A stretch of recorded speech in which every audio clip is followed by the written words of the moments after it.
Après une semaine d'attente, la famille, on se retrouve enfin avec le chapitre tant attendu de One Piece.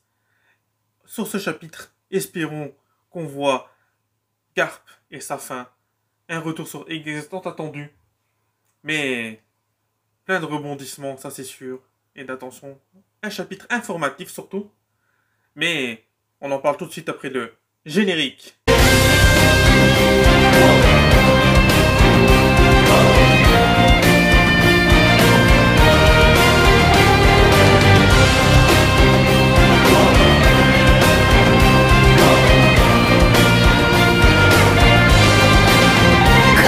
王になる男だ Comment ça va la famille? J'espère que vous allez bien. Ici, Argovesta pour vous servir. À mon compagnie, comme d'habitude pour ce chapitre de One Piece, mon acolyte de toujours, Kabio. Kabio, salut les mecs. Et on se retrouve donc aujourd'hui après une semaine de pause pour le chapitre 1089 de One Piece, Assiégé. Avec encore une requête, pas une mini-aventure, mais c'est une requête avec une Nami et un petit taureau et un Sanji qui regarde avec son œil obsédé. Ouais, c'est Sanji derrière. Assez marrant, bon. Passons tout de suite à ce qui nous intéresse, c'est-à-dire le chapitre et ce qui est dit dedans. Donc on a un retour tout de suite sur, comme d'habitude, vous le savez, hein, quand un personnage meurt ou disparaît, enfin... Donc pas mort. Pas mort, non, effectivement, non, il est pas mort parce qu'il disparaît. Mais on a l'information un peu partout dans le monde de ce qui s'est passé. Donc on revient au village de Fushia, ouais, le village d'adoption de Luffy. Le départ. Hein. C'est ça, le départ de tout. Donc on voit le village de Fushia avec l'annonce comme quoi Garp a été fait prisonnier, entre guillemets, a disparu à l'île de la Ruche. C'est bien ça. Par rapport au dernier chapitre. Donc on voit le maire, le vieux qui en parle. Bon, et, surtout, important, on voit le fils, entre guillemets, de Makino. De qui? Entre guillemets, oui. Okay. Entre guillemets, Shanks, Sabo, je sais Ace, pas. peut-être. Peut-être que les rires peuvent nous orienter, mais... C'est vrai, on voit un rire... Pourquoi on nous aurait mis le petit rire comme ça, du petit? Mais... souligner qu'il a les cheveux clairs, quand même. Ouais, on a l'impression qu'il a les cheveux clairs. Ce qui m'intrigue, c'est qu'on a une Makino, qui a une affiche de Luffy, par rapport à Eggs, et elle lui dit... T'aimes vraiment voir la tête du grand frère de Luffy, tu vois. Le grand frère, ça fait... Grand frère. Bon. Est-ce que c'est parce que Makino, entre guillemets, je dirais pas bordé de vie, mais elle a connu Luffy étant petit, donc vu que c'est son enfant, elle l'a peut-être pris comme son enfant. Ça me laisse un doute sur le fait de... Luffy n'a que deux grands frères. Oui. Sabo et Ace. Donc on aurait peut-être, pour moi, une cartouche sur le fait que le fils de Makino serait donc le fils de Ace ou de Sabo. Bon, après, ça serait bien, comme on a déjà vu certaines théories par rapport à Ace, ça donnerait la fameuse volonté à la fin que Luffy donnerait le chapeau au fils, oui, c'est comme une délégation de génération en génération, tu vois. Bon, on voit un peu d'Adan, après on voit ce qui se passe... dans tous les autres pays, hein, c'est ça, peut-être parler un petit peu de ce qui se passe dans tous les autres pays. Bah, on voit East Blue, South Blue, West Blue, North Blue... Enfin, on voit tous les blues. C'est ça, la première partie avant Grand Line. C'est ça, toutes les annonces. On voit qu'un grand séisme... Un tsunami à certains endroits. A été touché par rapport à ce qui s'est passé, rappelez-vous, à Lulushia. Avec Imsama, qui est Mother Flame. Effectivement, on sait que ça s'appelle Mother Flame. Qui a complètement ravagé Lulushia. Donc on voit les conséquences de cette destruction. Un peu partout dans le monde, encore une fois. L'effet boule de neige. Et on voit aussi ce qui se passe, donc on a avant Grand Line, donc les North Blue, etc. Les quatre mers principales. Et on a aussi les conséquences sur ce qui se passe dans le Nouveau Monde et après à Grand Line. Donc on revoit un petit peu Water 7, sûrement le QG de la marine. On voit là où il y a la Boone. Et on voit aussi un Momonosuke, dans le cas de Wano Kuni. On voit un peu partout ce qui se passe. Exactement. Et on voit donc ce qui s'est passé à Lulushia, donc ce gros trou. Ce trou béant qui ressemble un petit peu à Enies Lobby. Alors, je ne veux pas partir dans des théories folles pour l'instant, mais... ça ressemble. Ça ressemble un peu trop pour beaucoup moi. Même. Surtout qu'Enies Lobby, bon, on sait que ça fait partie des trois grandes institutions du gouvernement mondial. C'est ça. Donc, bon, il y a eu beaucoup de théories par rapport à certaines choses qui s'est passées à Enies Lobby. Et puis la mer qui ne coule pas, oui. Comme ça ressemble vraiment il y a eu beaucoup de théories de Wara, du Mont Corvo par rapport au fameux truc d'Enies Lobby, tu vois. Je veux pas trop partir dans certains délires, mais... peut-être un ancien Mother Flame. Peut-être que l'arme a déjà été utilisée, on le sait. Hein. à Ines Lobby. En tout cas, il y a une trop grande coïncidence par rapport au trou. Et puis avec le niveau de la mer qui monte et tout, je sais pas trop. Je sais pas, à voir. Est-ce que ce qui s'est passé à Ines Lobby, je mets une cartouche comme ça, mais est-ce que ce qui s'est passé à Ines Lobby, donc là on voit la catastrophe, que la mer est montée, que c'est le bordel et tout. Qu'il y a des îles, on voit après qu'il y a des îles qui ont été, certaines îles ont été englouties. On sait qu'à Enies Lobby, là où il y a les 3 conséquences, il y a des gros tourbillons que seule la marine peut utiliser. Est-ce que ces gros tourbillons seraient une conséquence de ce qui s'est passé à Enies Lobby fut un temps? Peut-être, mais c'est comme aussi on a vu Wano qui était submergé. Effectivement, ça peut laisser un indice des différentes causes dans le monde de One Piece. Donc on va vite fait aussi des réunions solaires, aller que des traves. On voit aussi des îles qui se font complètement inonder, des gens qui partent. On voit même l'île de Luffy, à Fuchsia, qui aussi prend certains dégâts. Et on arrive enfin à la partie très intéressante par rapport à la fin du chapitre précédent. Enfin. C'est-à-dire la marine, qui a une force de frappe qui ferait honte au Buster Call. Oui, c'est dit comme ça en tout cas. Qui ferait honte au Buster Call. Plus de 100 navires. Plus de 100 navires. 20 grands navires parmi eux, de guerre, 20 grands navires de guerre, avec plus de 30 000 marines. On a une prémisse d'un petit marine fort quand même. Oui, ça fait penser un peu à une guerre. C'est ça. Donc on voit les marines attaquer ce qui ressemble, les robots qu'on a pu voir à Eggs, les robots de défense de Eggs. Donc on voit un Sentomaru qui a l'air d'être remis de ses blessures. Oui, il est même serein. La dernière fois. Et bon, il s'énerve un peu sur Kizaru, qui est entre guillemets son tonton. On ne sait pas plus encore pour l'instant niveau réseau familial qu'ils ont. Et on voit Sentomaru qui s'énerve sur Kizaru d'éviter de les détruire. Voilà. Ça coûte cher quoi. Ouais, ça même c'est ses petits protégés, les petits robots. C'est ça. Et on a, je te fais peut-être la remarque, on a les 9 bis amiraux qui sont là aussi. Donc c'est. Il y en a beaucoup que je connais pas. Alors, il y en a certains, on voit certaines têtes qu'on reconnaît. Oui, notamment Doberman, là, j'ai retenu son nom, c'est un nom pas trop compliqué. On voit aussi la femme qui était avec Garps, à un moment avant qu'il parte sauver Kobe, quoi. Avec son collier à pic. Ça, après les autres, ça me dit rien comme ça. Bon, après, on voit comme d'habitude un Kizaru serein, peinard, pas cool. La marine qui se sert avec des ramen. Hein. Tranquille, quoi, le mec, il est paumé, peinard. On voit une petite case, un mini flashback, où on voit un Kizaru jeune, et avec un Sentomaru pareil. Donc c'est la création des pacifistes, enfin de l'utilité de son pouvoir, j'allais dire alter, on n'est pas dans My Hero Academia, de son fruit du démon pour l'utilisation des armes de pacifista.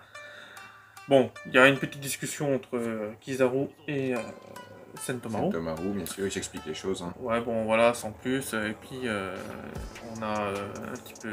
Le planqué. Le planqué. Saturne. Personne il ne veut pas qu'il sache qu'il est là. Saturne déjà sur place. Il mange aussi, d'ailleurs. Saturne est déjà là. Je te laisse la parole, peut-être, pour parler de Eggs, un petit peu. Oui, retour sur Eggs. Du coup, il y a une récapitulation des membres qui sont avec Luffy. En fait, on parle plus du nord de Eggs. C'est ça. Bah, c'est comme dans chaque arc, hein. Mais je prends l'exemple vite fait d'Impel Down. On voyait par rapport aux étages où ils étaient, ce qui se passait. En gros, c'est la situation permanente, c'est la situation qui se passe en ce moment avec Eggs. C'est ça. Donc on a un petit récapitulatif des personnes qui sont là-bas, donc les Mugara, le CPR pour l'Aegis. D'ailleurs aussi, ils pensent, enfin, je crois que c'est un point de vue de la marine, hein, mais ils pensent aussi que les 4 séraphins sont encore du côté de Vegapunk. C'est ça, du côté de Vegapunk. C'est pour ça que juste après, donc on a l'explication de Saturne par rapport à ça. Bon. On apprend aussi quelque chose. Vas-y, je te laisse la parole peut-être. Ouais, on peut parler peut-être de Bonnie. Saturne nous fait comprendre que Bonnie n'est pas une grande menace parce que ce n'est qu'une petite fille. C'est ça. Bon, on savait que Bonnie, grâce à son pouvoir, peut prendre l'apparence d'une petite fille. Oui, rajeunir, vieillir. Voilà, rajeunir, vieillir à son aise. Mais, d'après mes souvenirs, je ne pense qu'on ne connaissait pas la vraie... Donc en gros, le point de départ... Le point de départ de son apparence principale avant l'ingurgitation du fruit. Oui, j'utilise beaucoup de mots spéciaux. Mais effectivement, donc d'après les dires de Saturne, on pourrait nous faire penser que Jerry Bonnie est en fait une petite fille de base. Le problème, c'est qu'on voit aussi dans le flashback avec Kuma qu'elle était déjà petite, donc est-ce que ce serait quoi, un début d'ado peut-être? Ouais, ou alors ça date pas tant que ça cette histoire-là, mais... Je sais pas, à voir. En tout cas... Ça nous laisse peut-être un petit indice sur la vraie apparence de Bonnie avant d'avoir pris le fruit. Donc après on a Escargophone qui sonne à la personne de Marie-Joie. Ça vient ouais, du conseil, c'est ça. Donc ça a un tel conseil, et bon, comme on le savait à la fin de la dernière fois, c'est Yorks. La Vegapunk qui était traître. C'est ça, numéro 6. Et oui, numéro 6, je m'en souviens plus d'ailleurs, ça. Donc il appelle le Gorosei pour marchander avec eux. Bon. Ça se voit déjà, son Elle veut, comment on dit, marchander sa vie. Donc elle est prête à échanger d'autres informations et certaines...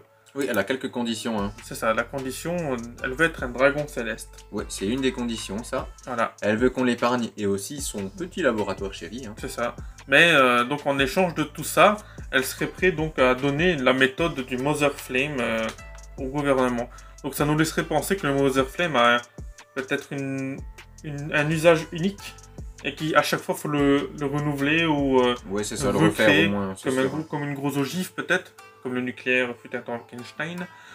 Donc, et que sans Vegapunk, ils ne peuvent pas recréer cette arme, tu vois. Ça peut vraiment être ça hein, avec le nucléaire Einstein, parce que bon, Vegapunk c'est clairement une copie de Einstein. Hein. C'est ça. Du coup, on a le Gorosei qui donne son accord à Yorks. Donc, on peut se dire que ça va mal se passer pour Vegapunk, parce que, souvenons-nous, à la fin des chapitres, elle avait Vegapunks en joue, enfermé, avec d'autres membres. C'est ça, et le contrôle des séraphins était à elle. Et le contrôle des séraphins était pour elle. Sauf que, rebondissement dans ce Elle aimerait une dernière chose. Dernière case magnifique. Sauvez-moi. Où on la voit pleurer. Et ils sont tous étonnés, le Gorosei ainsi que Kizaru. Et c'est avec magnificence qu'on voit qu'elle s'est faite capturer et attraper par les chapeaux de paille, les Mugiwara. Zoro qui la tient en joue. Ils sont tous là. On revoit enfin les Mugiwara. Après plus de 9 chapitres sans eux. À l'exception de... Bah, je pense qu'il manque... Oui, on ne voit pas Robin, effectivement. Donc on a la grande case. On ne voit pas Robin. On ne voit pas Kaku et Stussy. Kaku non plus, oui. Donc on peut se demander si, bon, connaissant Robin, peut-être qu'elle se balade par-ci par-là. On ne voit pas les autres Stella non plus. Enfin, quelle planche de fou, hein. C'est vraiment une belle planche. Je kiffe. Avec le Sanji, avec la tonne de bouffe, on peut voir à l'arrière-plan la grosse tonne de bouffe avec un chopper... sur le trône de bouffe. On voit Vegapunk aussi déjà préparé à partir avec son sac à dos. Ah oui, le sac à dos, ça signifie quand même beaucoup. Hein. Donc avec son sac à dos... Est-ce que la guerre va se passer sur Egghead? Bah on sait que c'est un... Dans le chapitre précédent, c'est dit que c'est comme une forteresse de chapeaux de paille. Je pense qu'il y aura peut-être une petite bataille. Mais ce qui me fait peur aussi, c'est qu'on sait que... Bon, je reviens un peu sur ce qui s'est passé un peu avant. Ils sont entourés, surtout. Ils sont entourés, oui. Et on sait aussi que les scientifiques, donc les travailleurs de Eggs, ont déjà évacué. Ce qui me fait peur, c'est que... donc on a Saturne qui a demandé à ce qu'on annule qu'on détruise ce navire. Abattez-les. Donc j'espère qu'ils arriveront à survivre, ça serait dommage. Donc ici, bon, malheureusement, c'est la fin de ce chapitre. Moi, c'est un peu tiré par les cheveux, mais Egghead comme ça, lui avec son sac, ils sont entourés. Je vois une voix un peu bizarre, mais peut-être qu'il prendrait un envol, c'est possible? Tu veux dire un jetpack? Même la boule de Eggs qui décollerait? Quelque chose comme ça? C'est vrai qu'on sait que Punk Record est... il est où le Sunny là? C'est le centre. Le Sunny normalement est en haut. Il est amarré en haut. Ouais, moi je vois bien un truc comme ça en vrai, hein. C'est possible. Hein. C'est la ville du futur. C'est la ville du futur, effectivement, ça peut partir comme une fusée. On sait que le point central, c'est pas l'île, c'est Punk Record, donc c'est la grosse boule, effectivement, que toutes les informations, comme pour Internet, hein, toutes les informations sont à l'intérieur. Donc, effectivement, peut-être qu'il y a un truc de secours, parce que je vois mal... Ah, les 30 000 marines... Je vois mal Vegapunk partir... Après, je vois mal aussi le gouvernement détruire la sagesse, entre guillemets, de Vegapunk. Il pourrait détruire Vegapunk, mais ce serait bête de détruire la sagesse. Après, est-ce que seul Vegapunk peut utiliser cette chose-là? C'est ça, pas touche au labo, faut pas déconner.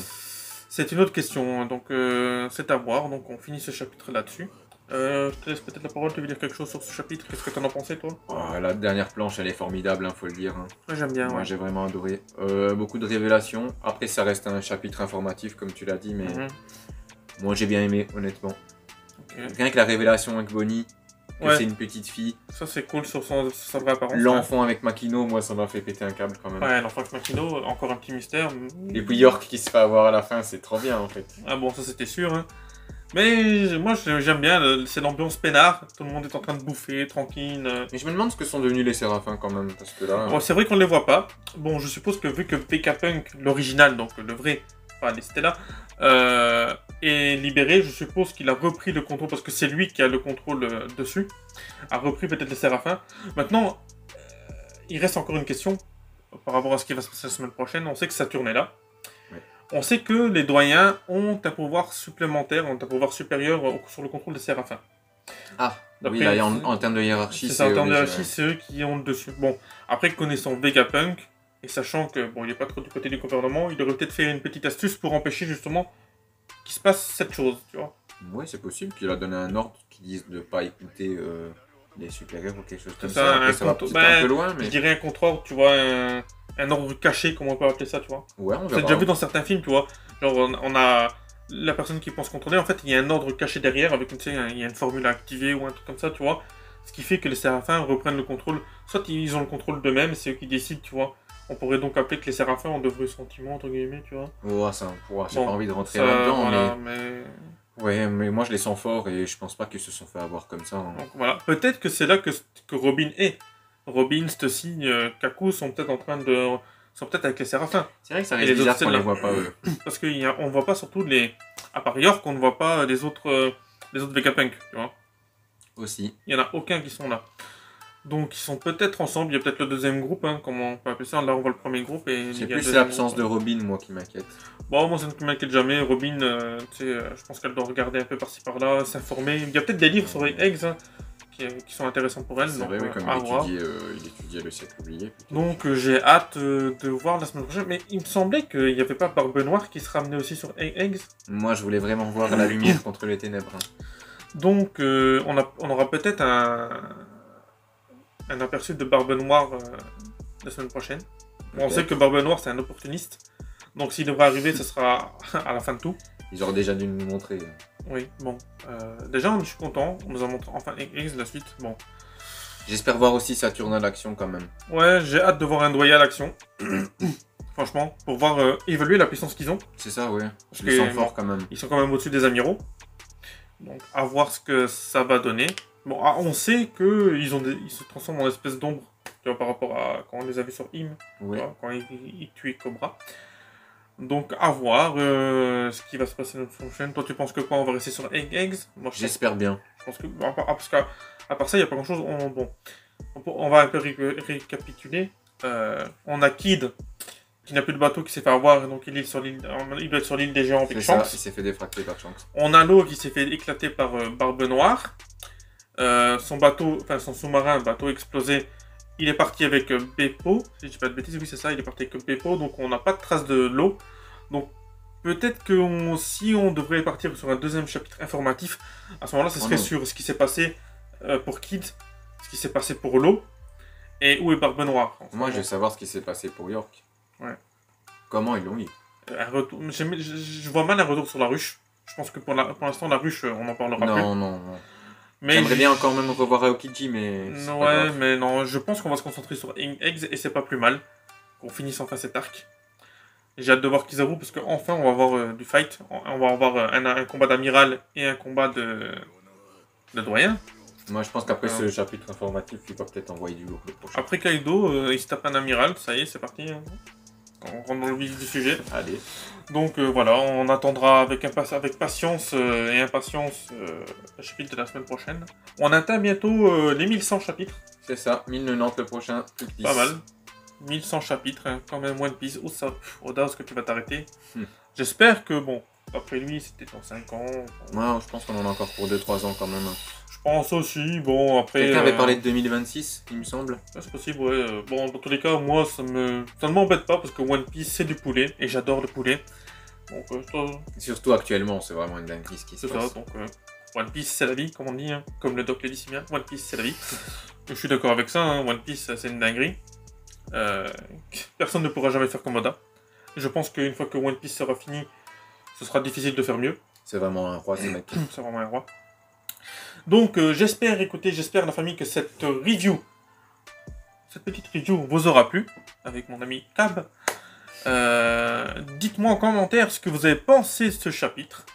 n'hésitez pas à parler de tout. Si vous avez des petites théories, n'hésitez pas à en parler. On en parlera entre nous, ce serait super cool. N'hésitez pas aussi à laisser un petit pouce bleu. Ça ferait super plaisir. Et ça nous permettrait d'avancer dans de plus grands projets. Et surtout, n'oubliez pas, abonnez-vous. Parce que comme ça, vous rejoignez la famille. Et plus on est nombreux, plus on rit, plus on est fou. Et puis même pour les débats, ce sera intéressant, quoi. Oui, pour les débats, c'est très intéressant. Et encore une fois, portez-vous bien. Nous, on se revoit la semaine prochaine pour du magnifique poulet. Parce qu'on mange avec One Piece. C'est ça. Et n'oubliez pas, le plus important, passion et rêve ne font qu'un.